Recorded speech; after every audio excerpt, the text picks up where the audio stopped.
Welcome back, Royally Quacked fans, to Royally Quacked, where, of course, I'm Royally. And I'm quacked. And I'm quacked. How's it going, Cody? I'm doing good. Welcome to the first ever live stream event for Royally Quacked. Yeah. Sorry you have to look at my ugly mug, people. I've been doing it for 32 years and I've lasted this long, so I think we'll be fine. Well, that's good. Mom's put up with you longer, so and she's still, somewhat sane. I'm just kidding. Yeah, she just tolerates me. Yeah, that's for sure. But what a day yesterday was for hockey. Yeah. Of course, I was oblivious to all that. Work is changing a little bit. I've gotten a lot more projects. I've been so busy. It was a crazy week. Oh, it was a crazy week for us too. I did almost a 12-hour day yesterday at work. Yeah, I didn't do that, but I go out and stay with your grandparents, and grandma's TV still not working right. Of course. So we're gonna be going after the podcast out there to celebrate their 64th anniversary. Wow. And I'm gonna take the receipt from Best Buy. I'm hoping to get my new TV and have to reinstall everything. And I've already done it once. I guess I can do it again. You can definitely do it again. Not bad for an old guy, almost approaching 67. So Yeah. All right. You ready to get into this? yeah, well, yeah, I'll have you start because you guys have more news than we have. Yeah. So according to 32 Thoughts on the Monday episode this last week, what Elliot Freeman said was the Ducks are close to signing their 2020, I believe, 5th round pick, Artem Galimov, who is playing in the KHL for Akbars Kazan. Right now, he has a total of 41 points. He has 22 goals and 19 assists in 46 games this season.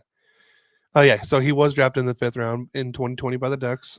So, yeah, that was per Elliot Freeman. Yeah, I heard the episode. I guess, he was a project and he's 25 now, and he's, we got a lot of late bloomers there. If you notice, some of these hockey teams are patient and they bloom later than most teams would really like, but they bloomed. I mean, classic example for the Kings is Adrian Kempe. It took him a while to get going, but you see the player he is now. And honestly, I love Kopi, but I do believe Adrian's their best player right now. Yeah. So. Well, I mean, think about like other Russian players that have came from the KHL later. I mean, Kaprizov, he was a 5th round pick for the Wild, and look at him now; he's a superstar. Yeah, well, that's why I think teams are being more realistic about that. I mean, that's why people are still, and I've been a little hard on Quentin Byfield this year myself, but he's only 22 years old. Yeah. In 3 years, he might be Adrian Kempe on steroids. We don't know. I mean, he's That's a true. big boy and he can skate fast, and he still plays well. He's just not producing points like they expect. I think he does everything else really well. So true. Well, you want to get into Ducks news or? I already did the one. Oh, that's true. Oh, sorry. Yeah. But all right, I'm distracted this week, so sorry, people. Our first live stream, it's been crazy. I'll get back into it because nothing better than talking about hockey. Yeah. But next bit of news: the Ducks make a trade. Not a big one, of course, but the Ducks have traded forward Pavel Regenda, which I always liked Pavel Regenda. They traded him to the San Jose Sharks for forward Justin Bailey. Pavel Regenda, in his career with the Ducks, played 19 games. He had 1 goal, 2 assists for 3 points. He was a -4.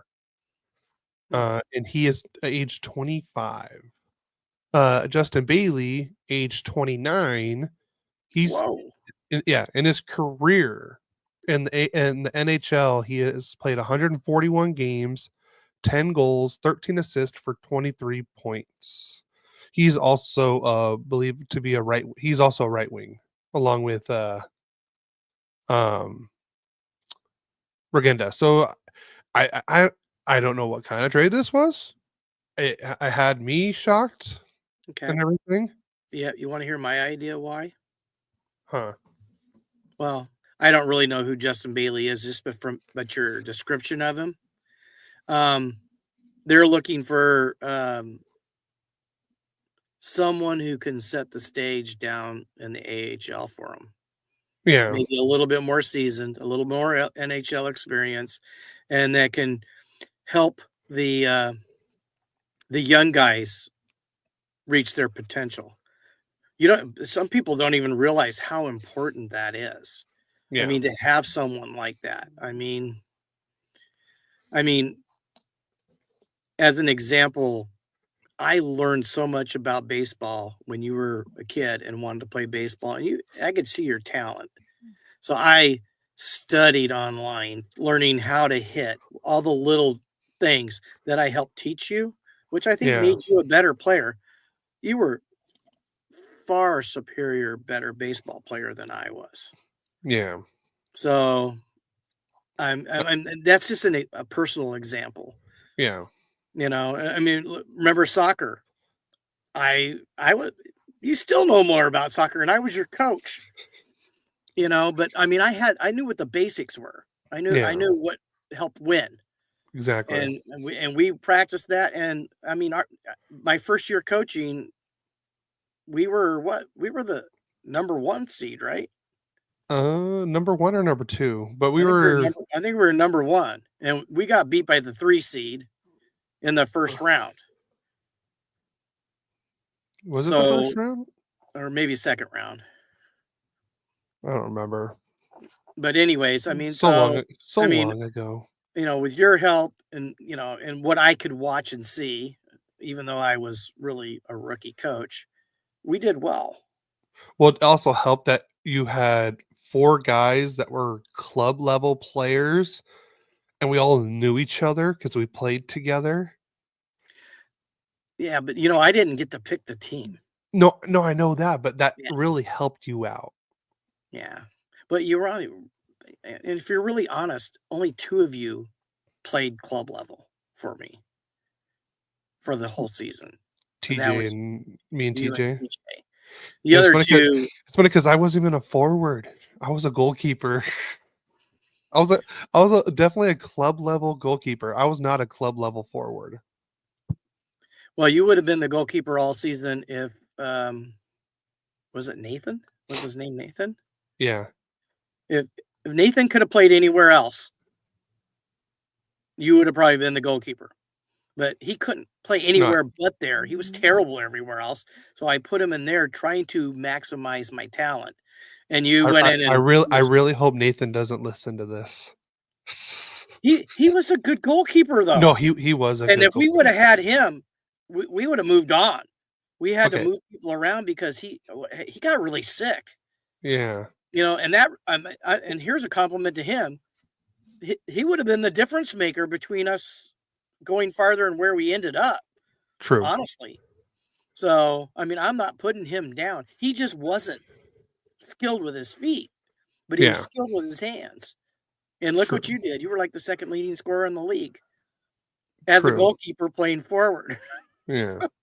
Let's move on. Yeah, I was going to say, we got on a whole nother tangent. Well, you know what? People want to know about us. So there's a little history right there. Yeah. All right. So the next bit of news, Brock McGinn will miss the next 7 to 9 months due to an ACL tear. It's a shame because he was playing so well. with the Ducks. Like he was pretty consistent. I mean, he's not someone you're going to see on a scoreboard all the time or anything like that, but he's someone that like he's going to go out there, he's going to give you a nice, good forecheck. He's going to play good defense for you. And he was a good penalty killer. So, and he'll be missed. He will be missed because now we got Ross Johnston playing now, even more. What do you always call him? Oh, the human traffic cone. Makes me laugh every time you say it. It doesn't help that with the Ducks' new the colors and everything, it's even more. Coney. It looked like a bunch of traffic cones out on the ice. So there was someone that said when the Ducks first came out with the new jerseys and everything, they're saying like there should be what they call the safety zone at the Honda Center, and everyone just dresses up as like in construction equipment or with cones and stuff like that, and just call it the safety zone. Yeah, that would have been hilarious. I would have been one of those people. Absolutely, you would. Yeah. All right, I'm gonna skip the next couple of news because I want to go over those a little bit more. But Troy Terry is now number 10 in Ducks history in points. He just passed Scotty Niedermayer and Adam Henrique, 10th all time. Congratulations, Troy. Yeah. Next bit of news. Silverberg comments about Cronin's coaching. So let's see if I can pull it up. Let's see, where is it? I know I had it. This is going great. You should have had it already pulled up. I know. Kid. Come on, let's get with the program. We're live. All right. Here's what Silverberg said. We were down 0-5 away against Edmonton. Then he called timeout, forced us out onto the ice. Then all of us players had to stand on the ice and look at him on the bench. Said, "Look me in the eyes," as he shouted. I thought, what the hell are we doing? Is it enough that we're being run over in a game? Do we have to be humiliated too? He behaved like a pig. And this is someone, wow. He went through some tough coaching. He had Carlisle in too. And I know Carlisle can be pretty, not the friendliest coach either. But I mean, that's the third player that's come out and said something about Cronin. Yeah, well, I mean, second Duck was never a complainer either. No, he wasn't. He was well respected. For those comments to come out really says something. I Yeah. And I know you're looking for a possible change. It's probably not going to happen until the season end. Yeah. But yeah, so I mean, with Labushkin's comments and now these comments, I'm like something. And then what the Keith Yandel thing? Something's going on. So yeah. I mean, all three of these players can't be just making up random stories about a player or about Cronin. So, last bit of news. This one really had me pissed off. Ducks head coach Greg Cronin on the bottom six and Mason McTavish. Mac is a third line guy that has offensive ability. Who do you put with him that's going to both bring his offensive ability and also stabilize the line as a reliable checking line? He's saying that Mason McTavish is a third line center. I'm sorry. Someone that we drafted third overall, who's been highly touted, and he did really, he was World Cup Juniors MVP, captain of Canada for that year, and he's a third line center. Yeah. Well, I think the point is he looked like he was blossoming before Cronin got here. I agree. Well, I mean, yeah, he was. To be honest. And I kind of, everything I had heard about Cronin sounded like they made a good choice, but sometimes when you're going to say all the right things to get hired. Yeah. And then once you want to make it your own.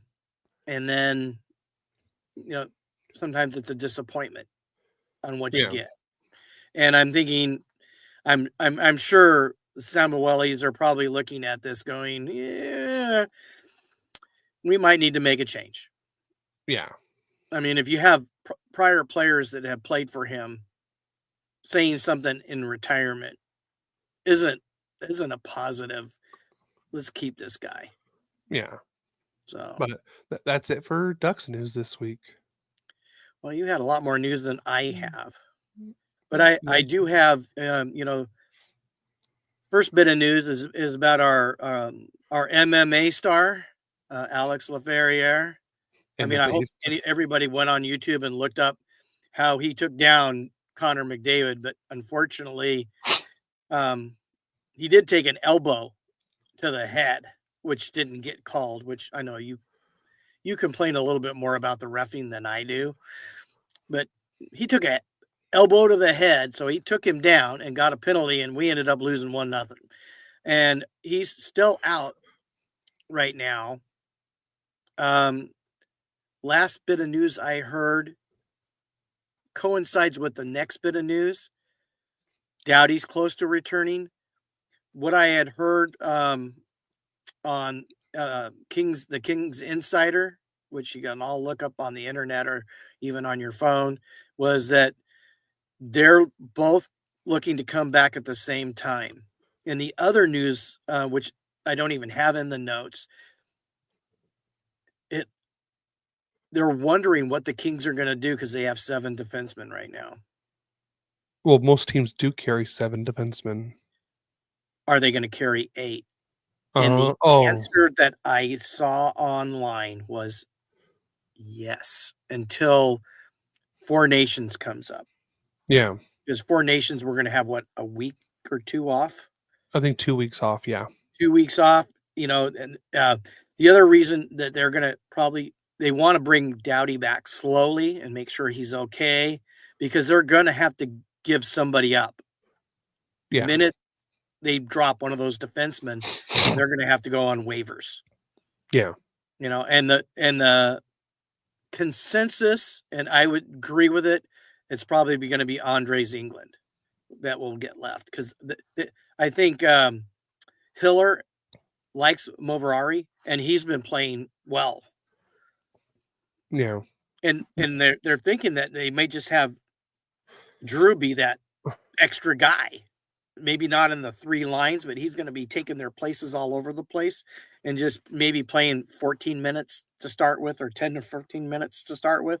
Yeah. We'll see what really happens. These are all of us, Yeah. thinking of what may happen. Now, here's my big question for you. Okay. Do you break up the Mikey Anderson Gavrikov line when Doughty comes back fully healthy? I don't think they're going to do that at the start. No. You didn't hear the question. So when he's fully ready, do you break up that Gavrikov Anderson line?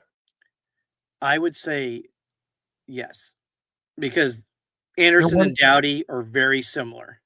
Mm-hmm. And what I would do if I was Jim, this is me now. The second pairing would be Gavrikov and Clark. And then you have Edmondson and Spence.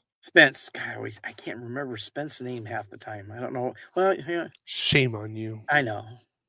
Shame. It must be that he's always cooking a shrimp on the Barbie or something. Wow. Well, he is Australian. No, I know, but you really went after him for the Australian. Nah, it's all right. I like Australian. One of my favorite movies is Crocodile Dundee. Yeah. All right, ready to move on to league news? Yes, you starting or me? You go ahead. Okay. The first bit of news is from the Pittsburgh Penguins. Erik Karlsson is open to being traded if the Penguins no longer want him, per Dan Kingerski. Sure. Yeah, you did that on purpose. Actually, no. Actually, I did not. But it just lovely worked out that way. So, But yeah, also like the next bit of news also has to do with it. The Penguins could shop Chris Letang, Eric Carlson, Marcus Pettersson, Ricard Raquel, and Michael Bunting as well. I mean, Chris Letang, I don't see moving, maybe, but Pettersson and Bunting, I could see more getting moved because I know Pettersson's a free agent after the season. Bunting, I don't know what his contract is exactly. So, and Raquel, I know he has a pretty big contract too. So I don't know if they're going to be able to move that or not. Yeah. Well, it's funny.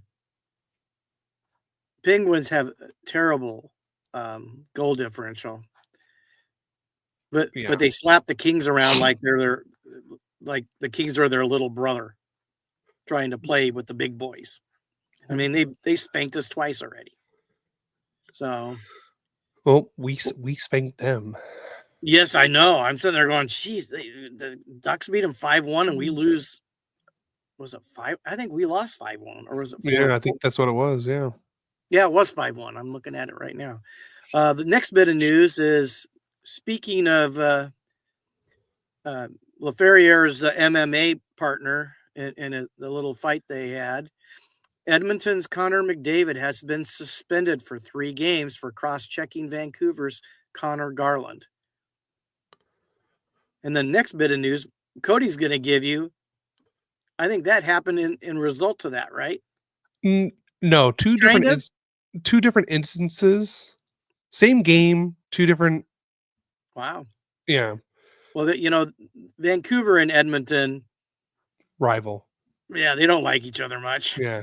All right. Well, since you already kind of went over it, the Vancouver's defenseman Tyler Myers has been suspended for 3 games for cross-checking Edmonton's Evan Bouchard. And like I said, I knew it was going to be 2 games for sure because they in 2 games Edmonton and Vancouver were playing again. So they're like, yeah, you guys aren't going to play in that game. So, and then they end up giving them an extra 3. I mean, they both got the same thing, cross-checking to the head. It's you can't aim for the head.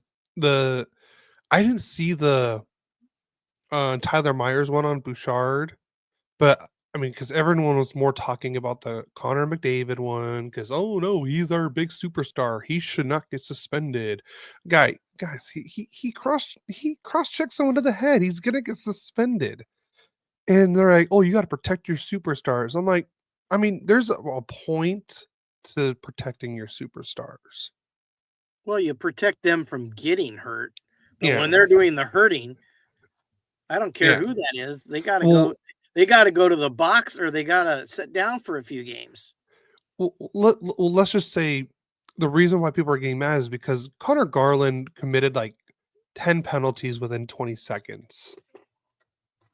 He was literally holding Connor McDavid. He was holding him, hooking him, held him down to the ground. Like he made, like, because it was like Edmonton was trying to score a last second goal to tie it up, and Connor Garland just had McDavid pinned to the ground. Speaking of MMA, it was more McDavid versus Garland, and usually I would pick McDavid because Garland's like 4'5" and everything, but he committed like 20 penalties in 20 seconds in that, and McDavid was just frustrated. So then, boom, cross. But I was like, okay, the refs missed the all that, but that doesn't give McDavid the right to just cross check him to the head. Yeah. Well, I can understand what happened to Connor McDavid because when I went to Bob Boyd's basketball camp, I was on this great team. I mean, they were so talented. I was probably maybe the 5th best player on the team, and I played point. And this kid, all he did, he was holding me the whole game, grabbing me, pulling me, and no fouls were called, basically. I finally had enough, just like Connor McDavid, and I went at him, and I kind of ran into him, and I said, what's your, bad word, I'm not going to say it, what's your problem, and he didn't say anything, But as soon as the game was over, it was a morning game. He we went to go, lunchtime was happening, and he comes over. He goes, "Hey, I'm sorry. The coach told me the only way we could beat you is to slow you down." He goes, he was telling us that without you, all those really star players aren't scoring like they did. I mean, it was a good game, but we barely beat them. They did slow us down, so it did work a little bit. And what's funny is I ended up winning the Playmaker Award in this whole camp. One of the players was Greg Gorgon, who ended up breaking the state record for scoring. He wasn't on my team. Yeah.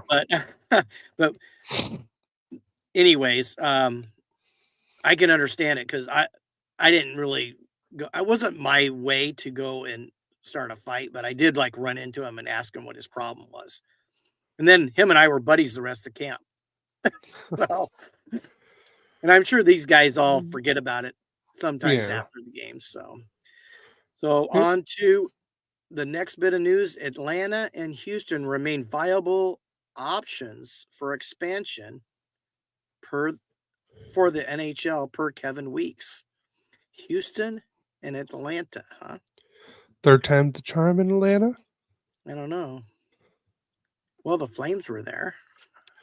And yeah, that's what I'm saying. Flames, Thrashers. Thrashers, that was the other one. Yeah. And then a Texas rival in Houston, maybe. Ooh. That would be cool. I wouldn't mind that. Yeah. And the next bit of news, congratulations to Freddie Anderson. He is the newest member of the 500 Games Played Club. It took him a while with all the injuries, but I'm happy he finally made it. I've always loved Freddie. I've always wished him luck, even when he went to Toronto. But yeah, I've always loved Freddie. And the next bit of news is going to break Cody's heart. The Utah Yeti's trademark application has been refused due to a likelihood of confusion, per Ryan Miller. Not that Ryan Miller. I know what you're thinking. It's a different Ryan Miller. I'm sure it is. I didn't think Ryan has gone into journalism. So nope, he's helping the goalie. Yetis isn't going to be the name for the Utah hockey guys. It's maybe. They're still working on it. It's a maybe. Okay, we'll see. Devils Jacob Markstrom has a lower body injury and he's out week to week, per sources say. And I've heard that's 4 to 6 weeks. Oh, 4 to 6 weeks. Yeah, which means my best goalkeeper in fantasy hockey is done. We'll be done, I think, in 4 to 6 weeks with the fantasy hockey league. That doesn't help me at all. He was my one really stable goalkeeper that produced constantly. So, yep. And on that same front, Samuel Eriksson will replace Jacob Markstrom in the Four Nations face-off. Yeah, I figured they were gonna tell Markstrom, yeah, you're not going there anymore. But he's gonna be out the whole time anyways. So yeah. And then the last bit of news is probably the biggest news that we have this week. That we had a 3-team blockbuster trade, everyone. Big one. So the 3 teams were Colorado, Chicago, and Carolina. Yeah. So here's the trade. To Colorado, Martin Necas, Jack Drury, a 2nd-round pick, and a 4th-round pick. To Carolina, they got a 3rd-round pick, and they also retained 50% of Rantanen's salary. And then to Carolina, Mikko Rantanen and Taylor Hall. Wow. So here's my question. And we did talk about this. Cody calls me at work last night and, did you hear about the trade? And I've been so busy at work. It's like, sorry guys, hockey was on the back burner because work was crazy. So, but anyways, here's my question. is Mikko Rantanen going to produce without having Nathan McKinnon around? I mean, was it Sebastian Aho? Aho, yeah. I don't think he's Nathan McKinnon. I mean, he's a great player. Don't get me wrong. I mean, he's probably what, top 10? I would say Rantanen's a top 10 player in the league. Well, no, I'm talking about Aho. Oh, yeah, close to being top 10, yeah. Yeah, somewhere in that vicinity. But McKinnon, somewhere Top between 3. 1 and 3.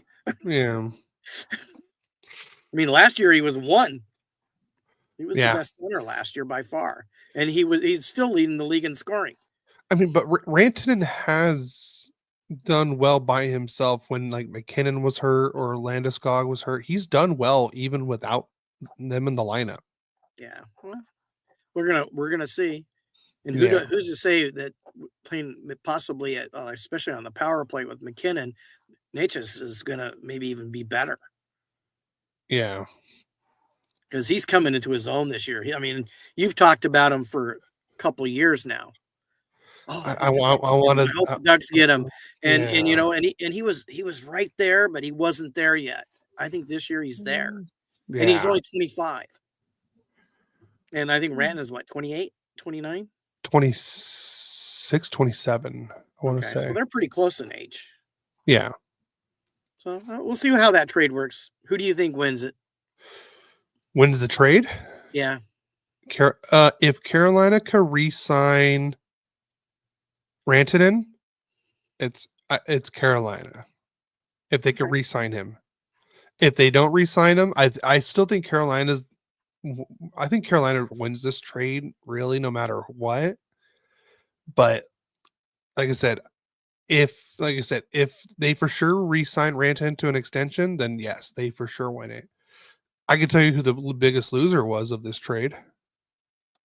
Chicago. You lose Taylor Hall, and you also help retain 50% of someone's salary, and you only got a 3rd round pick for that. That's it. That should at least be a 2nd. But yeah, we'll see. I mean, how much was Taylor Hall making? I think he's making like $6 million. So they got rid of $6 million and they took $9 million. I don't know if that makes sense to me. So, all right, ready to move on to games? Let's do it. All right, you want to go first? Sure. Let's do. Let's go to the January 18th. Sorry. And we played the Kraken in Seattle. You know, and one thing I don't get is this should be a win. Seattle has not played that well. And the one thing I don't get is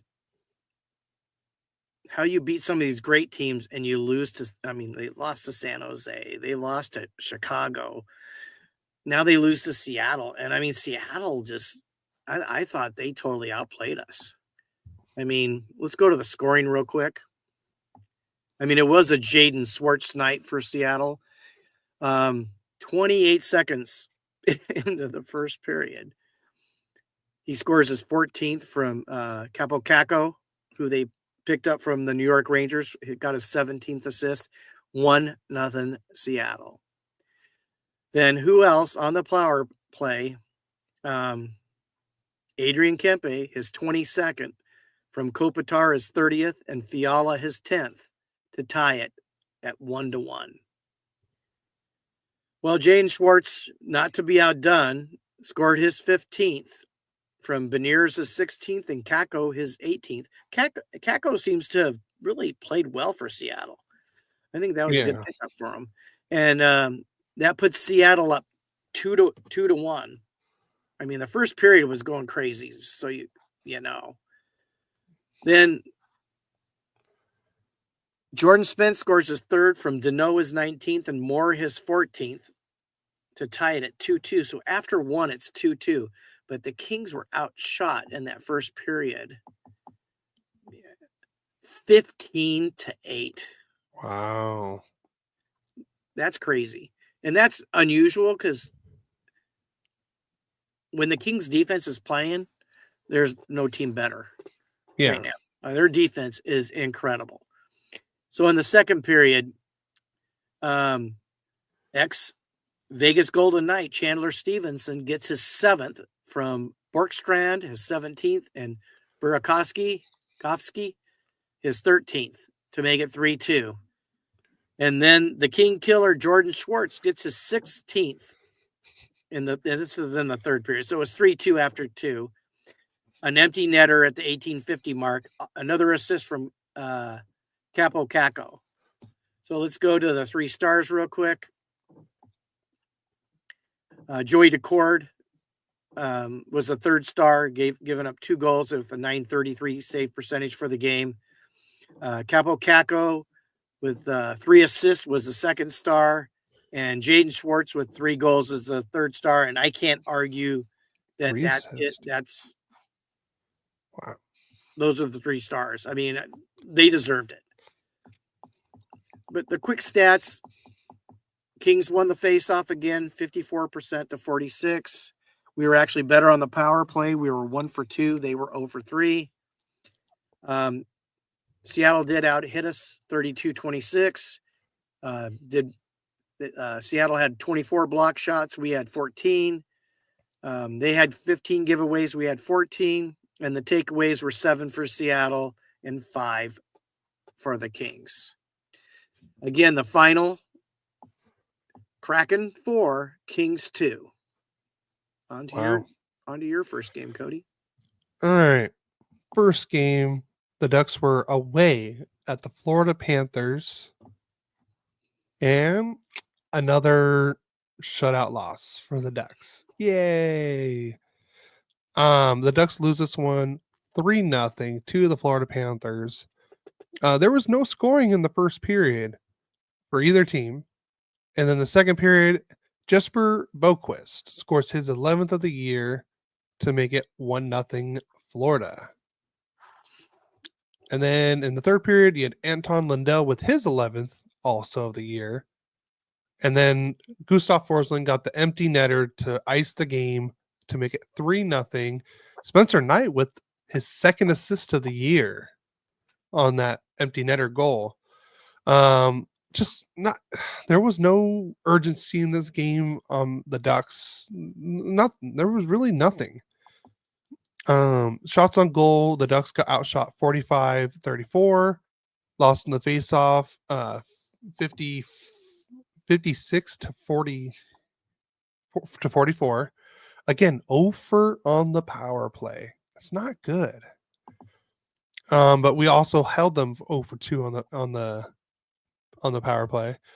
We got out hit 21-14. Block shots were even at 15 apiece. All around, not a good game. Stars of the game, believe it or not, John Gibson was the 3rd star of the game. I mean, if you think about it, he made he had 43 saves on 45 shots. Pretty good. Can't really blame the loss on him. Jasper Boquist was the 2nd star with 1 goal, 1 point. And then Spencer Knight was the number 1 with the shutout. So let's go over the Ducks' latest road trip and how bad it was. All right. Their record: 1-4-1. Shut out 3 times in 6 games. Goal differential, a -16. The power play, 0 for 10. In this road trip, they lost 2-6, 6-0. They won 3-2. Then they lost 0-3, and then lost in a shootout 4-3 to Tampa, and then they lost 3-0.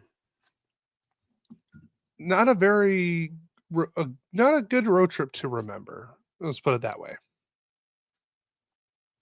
So it was just an embarrassing road trip. A lot of they didn't really play well really at all, except for that Carolina game, if that. So it's just a game to forget, pretty much. So that's it for the game in Florida. On to your next game. On to my next game. Let me just gotta get. Let me get back to where I was. And my next game was the Pittsburgh. There we go. The game, obviously, as you heard me say earlier, we make Pittsburgh like their Stanley Cup days. And we're playing at home, which we were the number one home team. I'm sure that may have changed by now. We had the best record point percentage for home games. And the nice thing is we haven't had that many home games in the second half of the season, which is a big plus for us. If we can continue doing better at home, we'll have a lot of home games towards the end of the season, which might help us, move up the ranks, maybe to get a better playoff spot. But in this game, it was not good. Let's go to the scoring. First period. It was an own goal on the power play, but Kevin Hayes got the goal, his 8th, unassisted at the 10:09 mark. Then Hall of Famer Sidney Crosby scored his 13th from Grzelcyk and Bouvier. Crosby's 13th goal, Grzelcyk's 24th, and Grzelcyk, and then Bouvier. Bolivier. Oh, Bolivier. Okay. Tell you what. At least you didn't say Bolivar.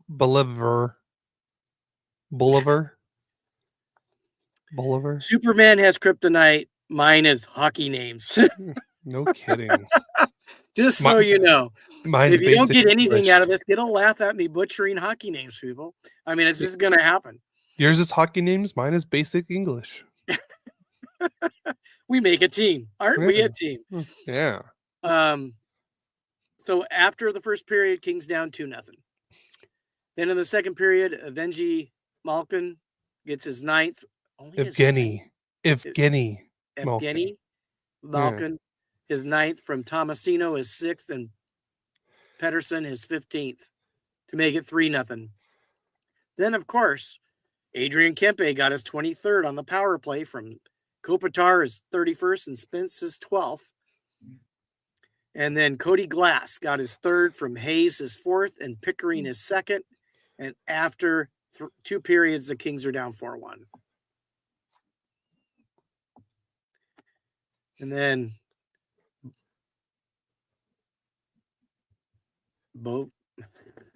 Anthony Beauvillier got his 11th from Letang, his 11th, and Crosby his 38th to make it 5-1. And that's how the game ended. Let's go to the 3 stars, which there shouldn't be a King in there anyways. Crosby was the 3rd star. Bouvier was the 2nd star. Bolivier. Yeah.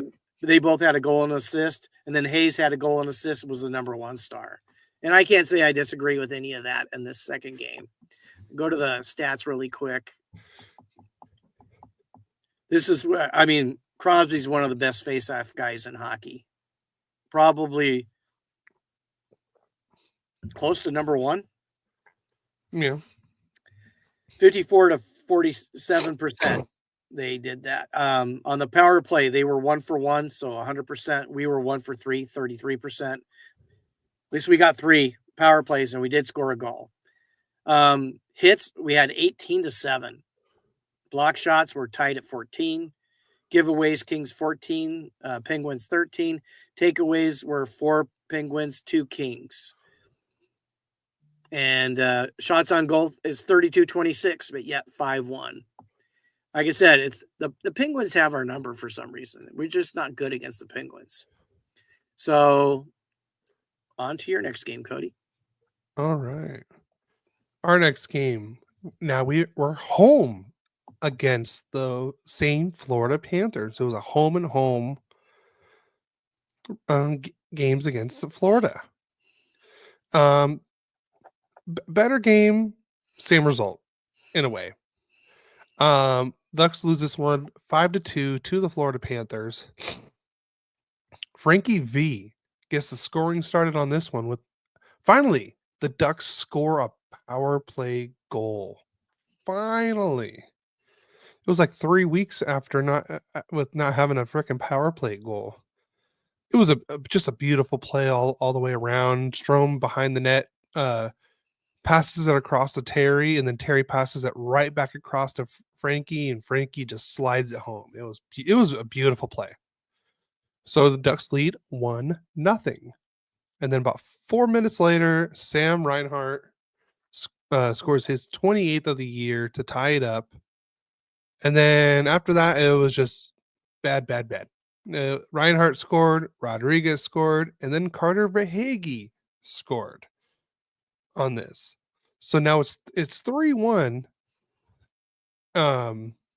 Florida, and then Mason McTavish about 30 seconds after Florida scores their third goal, him and Fabry get a nice little 2-on-1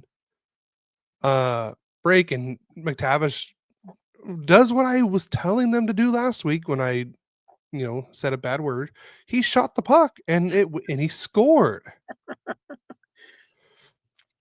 And then that was it we had 5 first period goals in the first period, and then nothing in the second, and then the third period the Ducks just disappeared. They were playing well. They were they were keeping up with them, and then just disappeared in the third. So Sam Bennett and then Uvis Balinskis. Yeah. Don't ask me for help. Yeah, I wasn't going to, trust me. They each score 1 in the third period to ice the game, and the Panthers win 5-2. So here, I have a little bit of notes about this game. Zegras is back. And he made his debut back. I wouldn't say debut, but his debut since his injury after missing 20 games, something like that. But he was already making a difference pretty much almost right away in the offensive zone. That he just has a vision for in the offensive zone and to make passes. It's crazy. They had a few great scoring chances with him on the ice, and he's the reason why they happened. Great power play to get the scoring started. That was good. Another defensive zone turnover that leads to a goal. Stop turning the puck over in the defensive zone. Get it out. When in doubt, get it out. Unlucky goal for Florida's second goal. Dolstall makes a great save on Rodriguez, and Rodriguez just happened to get the puck back, and he just kind of I think it was meant to be more of a pass than a shot. I can't really tell you. And Dolstall is trying to move from right to left, and when the goalie moves, he's dragging that pad behind, and it just went right in between and deflected right in. So, like I said, unlucky goal and stuff like that. Third goal for Florida, another D zone turnover that causes a goal. Like I said, that's got to stop. The Ducks did have a great penalty kill on a 5-on-3, and then they had a really great shift right after. So it was a good way to build momentum right after the 5-on-3. So, and then once again, the Ducks give up an early third period goal and look defeated the rest of the game. No drive, no motivation whatsoever. That's my notes on that game at home against Florida. 3 stars of the game. Zegras was the number 3 star. Verhaeghe was the number 2 star, and then Sam Reinhart was the number 1 star. So, and stats all around: 30 shots for Ducks, 29 for Florida. I got whooped in the face-off again. 58-42. And then, like I said, Ducks were 1 for 2 on the power play. So that's it for this game. Yeah, the number one star was the MVP of our when we selected the All-Star teams. Oh, yeah. That's right. Scored the game winner. Mhm. Way to go, Gary's team. Not just the game winner, the series clincher. Yeah, well, that's true.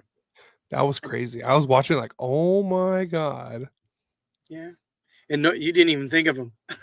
I remember that. When I picked him, you go, oh, crap, I forgot about him. Of course, we did that a couple times each, but just a little bit in the past. It's in one of our prior episodes, fans. Those were fun. Mm-hmm. We had the all-time Kings team against the all-time Ducks team. Yep. And that went 7 games. And then our all-star one, it went 7 games. That went 7 games too. Yeah. That was crazy. It was. It was fun. Of course, I didn't get to ever watch the simulation because I didn't have anything to be able to do that with, but you did. And we had the one where we had a friend do it for us because so a listener volunteered to do like a simulation for us. God bless him. Because I had fun with that one. Me too. So let's go on to the 22nd, and I should have listened to Cody. If you listen to our last episode, he goes, hey, Florida's playing back-to-back. You might want to pick the Kings. And I go, hey. Oh, I did tell you that. You did. I haven't forgot that, brother. I haven't forgot that at all. So this was a good game. I mean, kind of a rough overview. The Kings kind of dominated the first, and the Panthers dominated the second. And then the Kings came back and dominated the third. Although what's funny is each team had 28 shots on goal. Of course, I usually go to the scoring, but it wasn't a whole lot. So first period, there was no score, even though the Kings outplayed them. I think it took like 10 minutes before Florida even got a shot on Kemper. But they did in the second period on the power play. Evan Rodriguez got his 11th from Lundell, 20th, and Samakovic his 9th at the 7:27 mark on a wrist shot. So after 2 periods, now it's just 1-0. And it looked bleak because I was listening to this game because I had to drive for my job. We were missing somebody, so I had to go out on the road. And when I came back in, it was still 1-0. But another hockey fan who's one of the drivers for me, he came in and goes, oh, you didn't hear? And then he told me Samuel Hellenius in the third period got his first from Genoa's 4th, Spence his 13th at the 6:41 mark on a backhanded shot to tie the game 1-1. And then at the 13:12 mark, who else? I think right now the part A or part B of MVP for the Kings, Adrian Kempe got his 24th, from Fiala his 11th, and Brant Clark his 21st. And that was the final score of the game, and the Kings won 2-1. Let's go to the 3 stars. Bet you can guess who the number 1 star is. Kevin Fiala is the 3rd star with a assist. Kempe is the 2nd star with a goal, and number 1 star Samuel Hellenius with a goal. And I can't say I disagree with that, although I could say somehow Kemper could be in there again. So now to the stats. This was a really good game. 28 shots apiece. Face-offs, 50% exactly. Now, wow. Florida was better on the power play. They were 1 for 2. The Kings were 0 for 2. Hits, Florida 28-16. That's a domination of hits. Block shots, Kings 19-14. Giveaways, you don't want to win that one, but the Kings did 15-12. And takeaways, you want to win that one, and they lost it 4-3. But the Kings win. And ever since I picked on Cody 2 episodes ago, I'm 0-6 on my predictions. Lesson learned, people.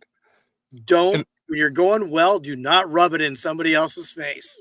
But then again, I'm going to tell perfect, you, aren't I? I think I'm. yeah, you are. What's funny is, what did I tell you? You're better than that. Yeah. And I'm sad I'm not doing as well, but I'm very proud of my son that he's doing better. So it's kind of a win for me. And that's my last game. All right. The Ducks' last game that was played, was it Thursday? Yeah, Thursday. Ducks host the Pittsburgh Penguins. And this one was an interesting one. In the first period, Mason McTavish got the scoring started on a nice wrist shot to get his 8th of the year with assists from Fabry and Trouba. And then 10 minutes later, right before the first period closes, Alex Killorn got his 9th of the year with assists from Drew Hellison and Trevor Zegras, his first point back since his injury. So the Ducks lead the game 2-0 going into the second period. Then Michael Bunting scores on the power play with his 14th of the year, so now it's 2-1 Anaheim. So this is where usually the Ducks usually falter in most games, but not this game. Nope. 2 minutes in to the third period, Mace McTavish got his second goal of the game, 9th of the season, with assists from Dumoulin and Terry to make it 3-1 Anaheim. But wait, there's more. Frankie V got his 13th of the year with assists from Strome and Terry to make it 4-1 Anaheim. And the Pittsburgh Penguin pulled their goalie with like 5 minutes left. Like really early. I was shocked. I was like, wow, that's really early to be pulling your goalie. And Alex Killorn on the Ducks' third try, and not even third try, Mace McTavish. I mean, I thought he was hooked, but it was the replay I saw. It looked like he was hooked, but one-handed tried to push the puck in and stuff like that, and he hit the post like 20 feet away. It was like, oh, and he just missed his hat trick. But Alex Killorn, from 200 feet away, got iced it to make it 5-1 Anaheim. Assist from Trouba and Lundestrom. So the Ducks win this game 5-1. Here's my notes for the game. Again, early on in the game, the Ducks get stuck in their D zone, keep giving teams extra chances to shoot and score. Ducks don't get their first shot on goal until the 8th minute, and they already surrendered 7 shots on goal. On the first penalty kill for the Ducks, win the faceoff, but don't ice the puck. They lose it. Luckily, there was no goal straight after the turnover, so they end up icing the puck during the PK and everything. The last one I had was Gudis breaks his stick on a shot, goes to the bench, but he takes forever. Either get a new stick or get off. And he just stood there. And while that was happening, they ended up getting like an outman attack. And God, this was save of the year type thing. Eric Carlson had a yawning net, like wide open net, and Gibson from one post to another extends his pad and makes the best save of the season to keep the Ducks up 2-1 at that point. That would have tied the game. But Gibson comes up big against his hometown team. So, like I said, Gudis, make a decision. Get a new stick or get off the ice. Pick one. He just stood there. And I'm like watching, I'm like, yeah, okay, he's going to get a stick. Nope, he's standing there. Nope, he's still standing there. And meanwhile, the Penguins had a, two or 3 on 1, pretty much. So are you saying that Gudis was Captain Traffic Cone? Well, he was definitely directing traffic one way. It was bad. But I'm glad the Ducks looked really well, really good in this game. Zegras looked good. You know, the hair, his haircut looks a little weird to me, but I mean, hey, as long as he plays well on the ice, that's all that matters to me. And I'm just glad McTavish is playing better for being a third line center and everything. But the Ducks did outshoot the Penguins 34-32. The Ducks got walloped in the faceoff again, 58-42. They were 0-for-2 on the power play, and 1-for-3 on the penalty kill. They did out hit Pittsburgh 20-12. 3 stars of the game: Alex Killorn with 2 goals, and then John Gibson with only giving up the 1 goal on 32 shots, so he had 31 saves. And then Mason McTavish, of course, was the number 1 star. Well, he played so well this game. This isn't the third line center, Mason McTavish, is it? No, this happened to be Elite 1C Mason McTavish. I don't know what Cronin's talking about, the Elite 3C. I just wanted to rub that in to Cronin. I mean, really. I mean, I don't get it. Lundestrom is a third line center. Lundestrom's a fourth line center. It could be a third line. It was a third line center for a while with that's when they were not as talented. Strome is a third line center. Strome's a third line center. Lundestrom's a second, or Carlson's the number 1. Yeah, I would do Carlson, Zegras, Strome, Lundestrom. Those are your 4. Oh, McTavish is not even a center now. No, so what difference does that make? I want McTavish to be a winger. He has his play is better as a wing. So, but that's it for the games this week. So, do we want to go to player of the week then? Yeah. You want to go first? No, you go first. Oh, all right. Ducks player of the week. You saw that? Yes, I did. That's awesome. This is cool. I know. I like it. I hope everybody else is enjoying it. Yeah, our one listener. Hi, one listener. If you have any questions, send it in right now. We'll answer it right after this. But my Ducks player of the week is Mason McTavish, the Elite 3C, apparently. Awesome. Yeah. I mean, that's it. 3 goals in 2 games. He's played well. He's looking good. He's back. His defensive game has gotten a little bit better this week. So yeah, I mean, it's Mason McTavish, man. The Elite 3C. Awesome. Yeah. Again, yeah. I have an A and a B.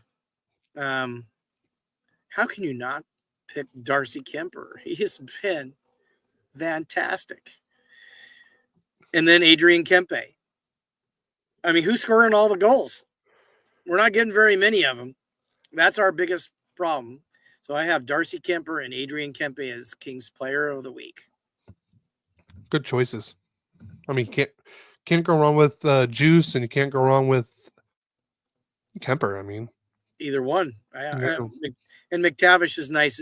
He's picked up his game because he looked lost there for a little while in the season. I could see why if he would have said something a month ago or 2 months ago. Agree. Him being a third line center, I would have agreed with him. But he's been playing much better, especially after coming back from that injury. So I agree with you 100%. If Cronin would have said that during when I was calling McTavish our lame duck of the week, then I would have agreed. Who's your lame duck or your jester of the week? Jester of the week. Think about that. Didn't even think about that one, so you have to give me a chance. All right, I'll tell you who my lame duck is, and I'm pretty sure it's an obvious one. It's Greg Cronin. I mean, just more bad news, and then he's calling one of our star young players a third line pretty much a bottom 6 player. I'm sorry, no. Okay, but I do have a jester of the week for the Kings. Go for it. It's your favorite coach. Newell Brown. Our power. I mean, Hiller, take over the power play. I mean, with you, we were top 10. With him, we're bottom 4. I think we're in the bottom 4. I think, pretty sure. So that's my jester of the week. Do we want to go to predictions? Yep, predictions. You go first. Predictions question. I know we have a trivia question, right? Yep, I got a trivia question, and then I have a couple listener questions already. Okay. Do we want to go to the predictions and then do the plus minus? Are we doing the plus minus this week? Oh, I forgot about that, but yeah, we can do. I can go on the fly with it. Not a big deal. It's not hard. Okay. You pretty much know who's plus and who's minus. Oh, and yeah. And we're gonna count them up and see where our teams stand with plus, minus, and equal. So predictions for this week, 4:00 today in Columbus. I have the Kings beating the Blue Jackets 3-2. Guys, I need a win. Today's the day. Give me a win. Cody can't overtake me. Please. I'm still not even close. I'm 24-17 and you're 20-22. You're way closer than you were. You were 10 games behind. Now you're 4.5. You've cut it in half in 2 weeks. That's pretty impressive. Yeah. Then on Monday, the 27th, all these games I'm going to give you, there's 4 of them are all at 4:00. And they're all on the road. Yeah. But Monday, the 27th in Detroit, I have the Kings beating the Red Wings 4-2. And I know Detroit's been hot, but I think Kane's hurt. So hopefully he'll still be hurt. So the Wings are not as hot as they were before, but yeah. Then we're going to go to Florida on Wednesday, the 29th. And I have the Kings again losing this game 3-2 because they're playing in Florida. Yeah. So, and then the 4th game is on Thursday, the 30th. And they're playing the Tampa Bay Lightning. And I have the Kings winning that game 3-2. On to your predictions, Cody. All right. So today the Ducks are hosting. This is, I think, the last team the Ducks have played that they haven't played yet this year. The Nashville Predators. It's the first time the Ducks are playing Nashville. They played every other team in the NHL except until now. But the Ducks host the Nashville Predators. I'm predicting a 4-2 loss to the Predators. The Ducks just never do well against the Predators and everything like that. And, like the Kings in Pittsburgh? Yeah, pretty much. And then on Tuesday, on the 28th at 7:00, the Anaheim goes to Seattle, and I'm predicting a 5-2 loss because again, the Ducks don't do well against Seattle. And then on Thursday, on the 30th at 6 p.m., the Ducks are in Calgary, and I'm predicting a 3-2 win. I think they're going to actually have them beating the team that's got the best record of those 3 teams. Yeah. Okay. Yeah. You've been hot, so I'm not going to argue with you on that. I'm not going to say anything. I don't want to jinx it. Why don't we do plus minus and we'll do all the questions at the end? Okay. Does that work for you? Because we can do this we can do it quick. Okay, so I just pulled up the roster off Yahoo Sports. Okay, let me go to teams. And then I'm going to try to track Rooster, the plus, the minus, and the. Are you doing both teams? I'm going to do both teams. Okay. I'm not going to put the name down. I'm just going to mark it. Okay. There we go. So I'll start. I'm gonna start with goalkeeping. Okay. I'm gonna start with Darcy Kemper, and that's definitely a plus for the Kings. You want to just do both your goalies? Okay, and I'm gonna give David Reddick an equal sign. Okay. All right. Both my goalies plus both. I mean, that's Dostal's been a plus. Gibson's been a plus.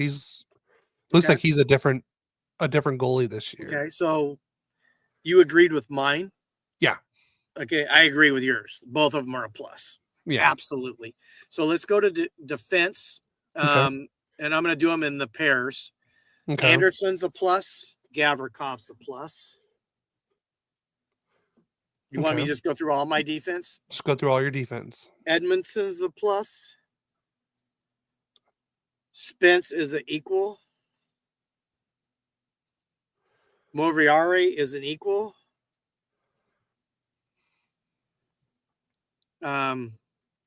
Clark is a plus. England is a minus. And Burrows is an equal. Okay.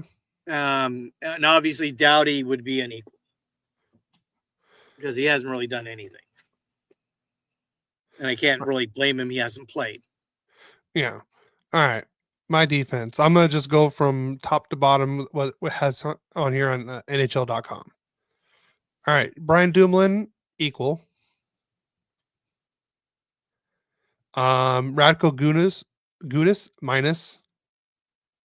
Drew Hellison, plus. Lacombe, plus. He only gets 1 plus. I know.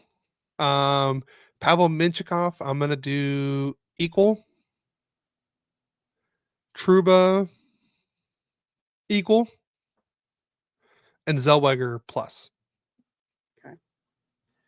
And I'll be honest with you, I agree with all yours. Yeah, I agree with all yours so far. So far, I mean, if I'm going to disagree, I will tell you. Yeah. Okay, so I'm going to just do my right wings, and then I'll do my centers, and then I'll do my left wings.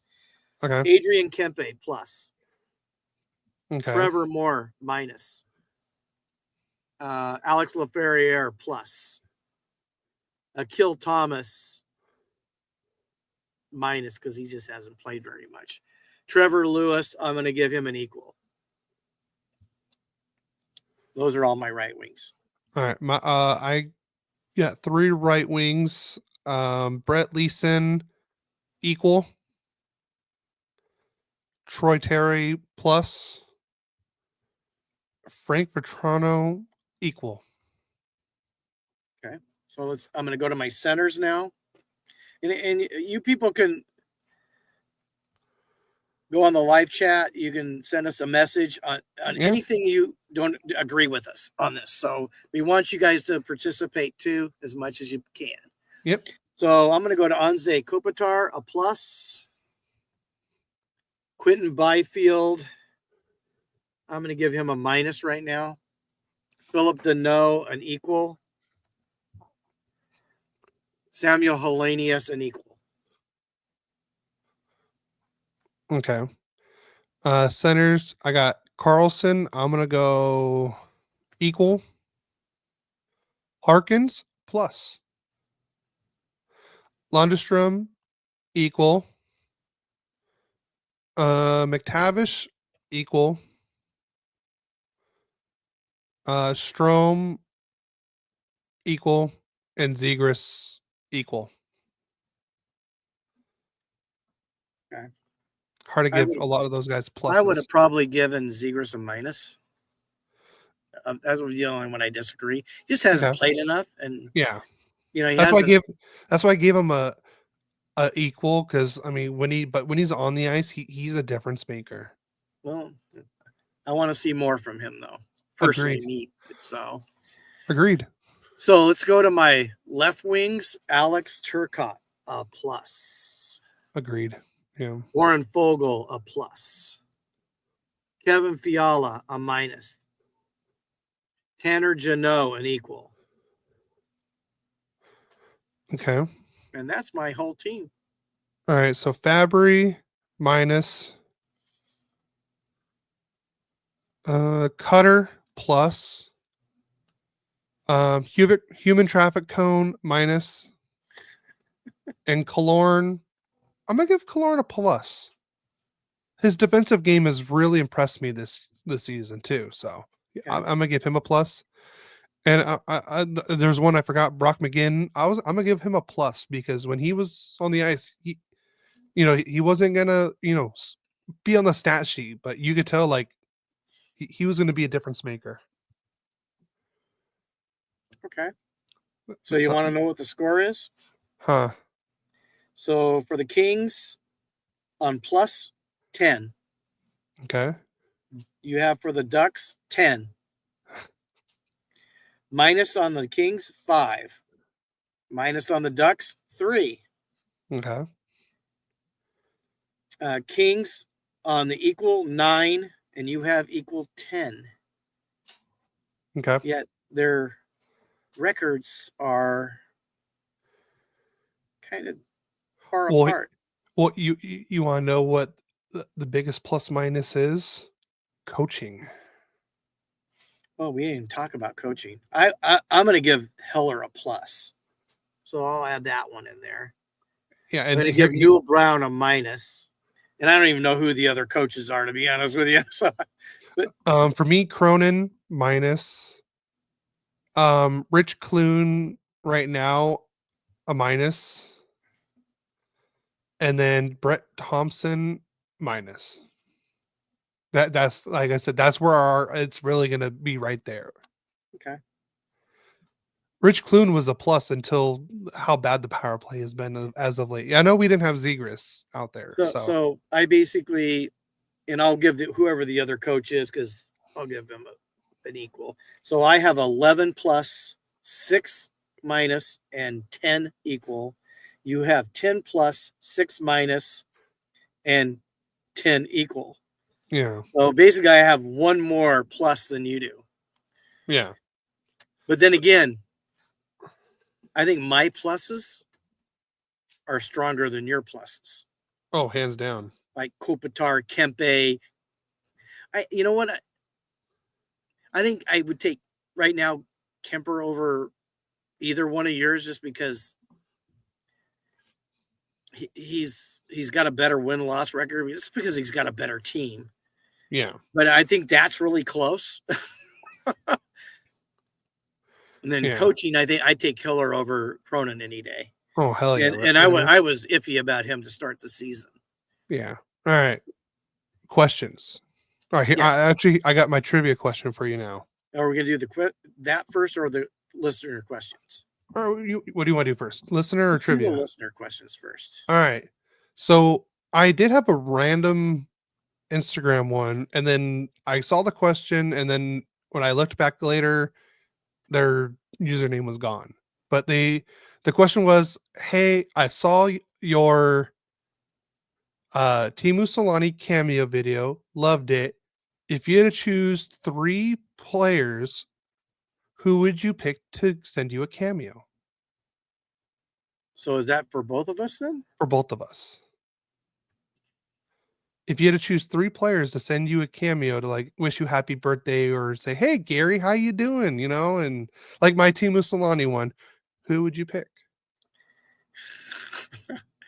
Luke Robitaille. That's a given.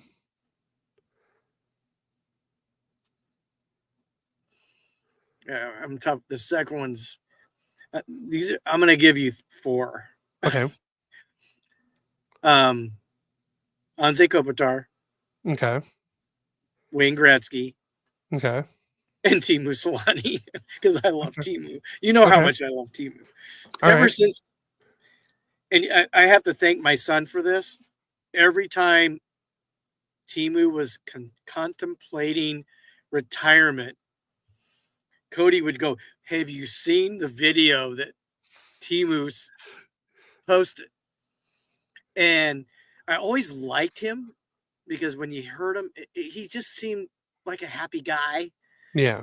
He was always very classy, except for when you go out to eat with him, he'll eat your food. And if you guys haven't heard the first episode of From Mighty Till Now, with him in Korea, that is the best Mighty Till Now ever. Yeah. In my book. Mm-hmm. I love that. So, but Teemu would be right there because I just like him as a person. So, I mean, obviously, Teemu's one of mine, obviously. Even though I already got one, I would love to get another one. Yeah. I would say Paul Correa, number 2. And then Shiggy, getting jiggy with it. John Sebastian Shiger. Have you heard the newest Mighty Till Now? Who's in it? Oh, Shiger. Oh, yeah. Because that's when they talk about the quarter. Getzlav is in the car going out to eat with his family, and he missed the last 13 minutes of it. But you got to go listen to that. It's a great episode.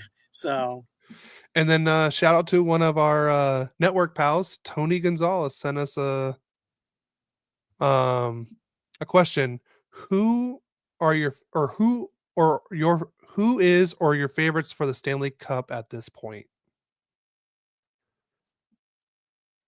Favorites. Ooh. So favorites, that means more than one, which would make it a little bit easier. All right, pick. How about one for West, one for East? One in the West. Let me think.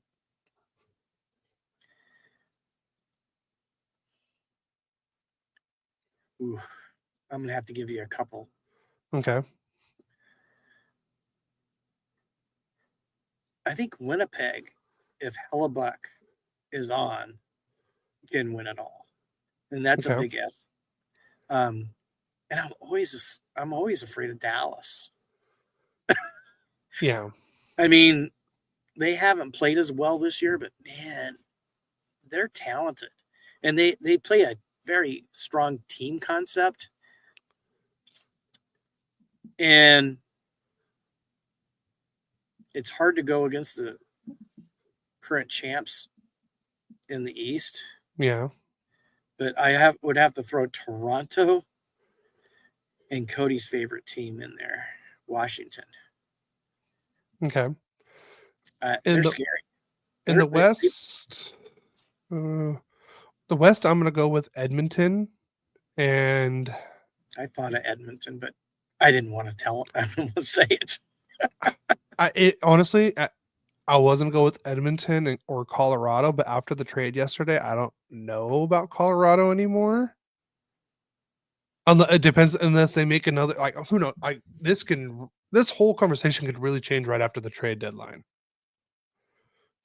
It could, but he's asking at this point, so yeah, it's okay at this to point. say it.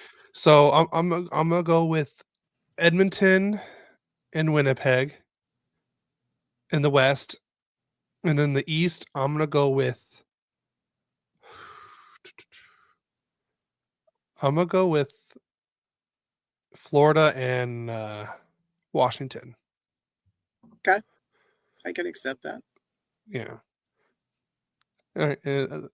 That's the only that's the two questions we have. If anyone that's listening, if you have any questions, send it in right now. Put it in the comments. Yeah. But here's the trivia question. Okay. Oh, it disappeared on me. You're gonna have some music if it has. I have thought it. We should have some music to go with this. Yeah, we should. To at least. I always think everybody's humming, to do do do do do do do. When's he gonna talk? Do do do do. All right. Well, this is our first time on this. I'll play around with it next time. Okay. So, all right. Can you name me the 5 winningest players, not goalies, players in NHL history? So, with the most career wins. Most career wins. As a player. As a player. Mm-hmm. You don't have to tell me the number. I'll tell you the numbers, and you just tell me who the players are. Number 1 has 937. Number 2 has 935. Number 3, 914. Number 4, 894. And you got 2 players tied for 879. Well, I would be thinking, but then again, Montreal was dominant. Yeah, but there were only 6 teams back then, and they weren't playing as many games. Yeah, I know. I'm going to tell you this. There's not one Montreal player on the list. Okay. Well, Edmonton, during the Gretzky time, they were incredible. They won a few Stanley Cups. Would it be Gretzky? Nope, Gretzky's not on the list. Not on the list. Okay. I mean, it doesn't mean they won Stanley Cup championships either. They just could have a really good winning record. I think 2 of them never won a Stanley Cup. Okay, so they had long careers. How about Chara? Chara is tied for number 5 with 879. Phil Housley? Phil Housley's not on the list. Didn't he play? Was he the one that played? Or am I thinking of somebody else? Had that really long career. How about Gordie Howe? He played forever. Not in the Not on the list. list. Wow. Hey, fans, help me out. If you guys know who the players are, put it in the comments. I'm drawing a blank. Come on. Most wins. Would have to be. They had to be on really good teams. I could take one of the players has played the most career games. Okay, and I have no idea who that is, Cody.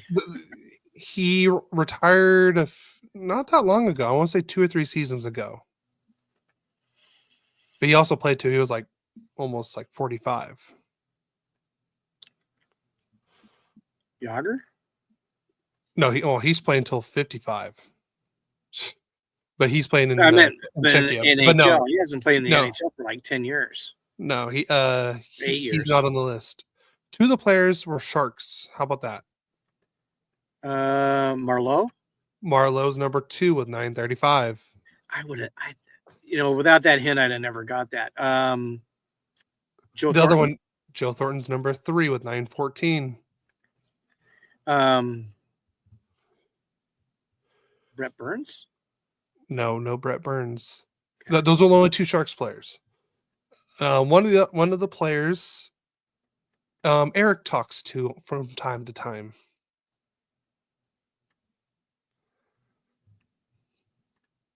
His initials are C and C. Chris Chelios. Chris Chelios is number 4 with 894. Okay, Chris Chelios was the one I was actually thinking of when I said Phil Housley.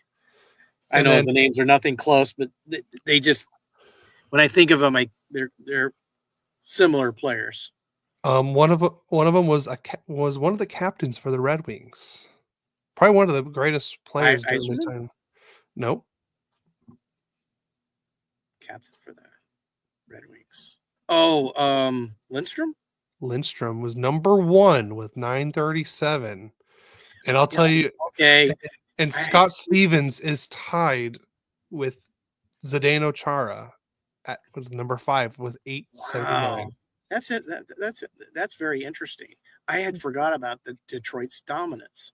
Yeah. They didn't even come into my head. That's crazy. Yeah. Oh, that's awesome. Yeah. But all right, we have no other questions at this point. So you ready to hop off?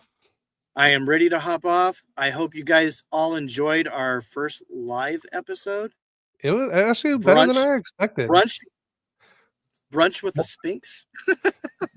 No, morning brunch with Royally Quacked. And I'm Royal, and he's quacked. Yeah, I'm definitely quacky. Yeah, for sure. But everyone, thank you for joining us on this live stream. We really appreciate it. If there's any questions, send it in now. But since we're doing live streams now, please follow us on YouTube and Twitch. We will be live on YouTube and Twitch. I see we do got one person listening to us on Twitch right now. So please, like and subscribe on Twitch and YouTube. That way you can get notified when we go live. We usually go live Saturday or Sunday mornings on certain occasions. Please follow us on all social media. We got Instagram, Facebook, Twitter, X, Blue Sky, and TikTok is still alive, guys. It's still alive. Trump saved us with TikTok. So please go follow us on there, like the videos, comment on there. So please, everyone, like and subscribe to us on YouTube. We'd really appreciate it. It would really help us out a lot too. But on that, you have anything else to say? Yeah. Let's not forget to keep praying for the firefighters, because we keep having people set fires here in the Los Angeles area of Southern California. And it has been devastating to numerous amount of people. So if you have any kind of abundance, or you can just shave off a little and maybe not go out to eat a couple nights a week and you can help out donating to the fire victims. You can do that on either the Ducks website or the Kings website. There's plenty of other ones too. Just make sure it's a reputable website before you donate, to make sure the money goes to the people. Yep. And more than even the money, there's power in prayer, people. Let's pray for the firefighters. Pray for those people who lost their homes. You know, God listens to our prayers. I do truly believe that. And we ask you just to join us in that prayer for all these people. And we love and thank all of you who listen to Royally Quacked. And hopefully, at least we put a smile on your face today, because I've smiled a bunch of times. I've laughed a couple of times. I know I'm a little serious right now, but that is a serious subject, and we want to just see the best for everyone. You know, because we're all basically God's children. Every single one of us on this planet. We all should try to get along. Love you guys. Yep. And with that, Cody, let's go Ducks. Go Kings, go. And we'll see you guys next week. Yep, we'll see you next week.